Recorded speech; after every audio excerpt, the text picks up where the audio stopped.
Hi guys! Welcome back sa aking YouTube channel. If gusto mo ng online tutorial, just search Shadcole123.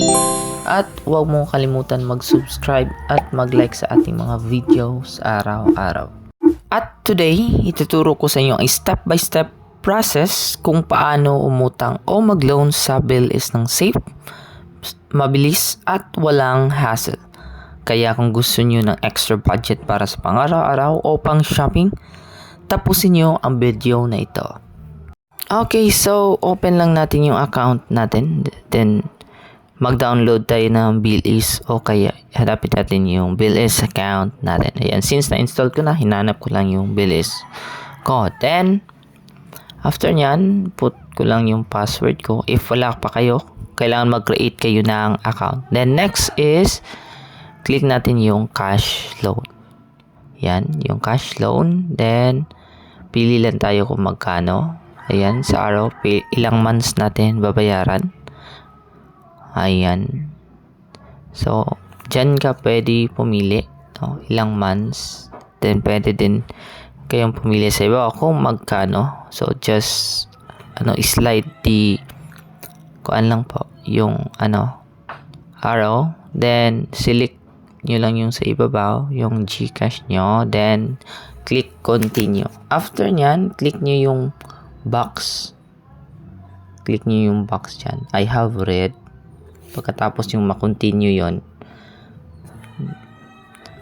check.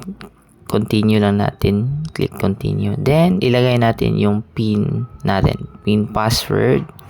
Then, of course, kailangan yung OTP. Reminders, wag ibigay yung OTP. So, after nyan, ayan, madali lang po.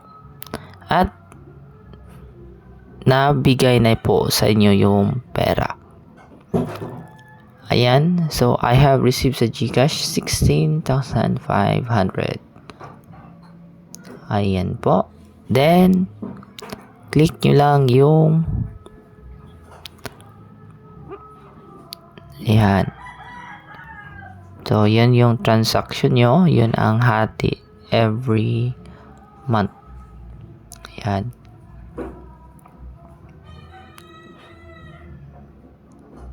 Okay, so ganun lang po kadali umutang sa Bilis app. If nagustuhan nyo ang video na ito, don't forget to like, share, and subscribe sa ating YouTube channel. And thanks for watching.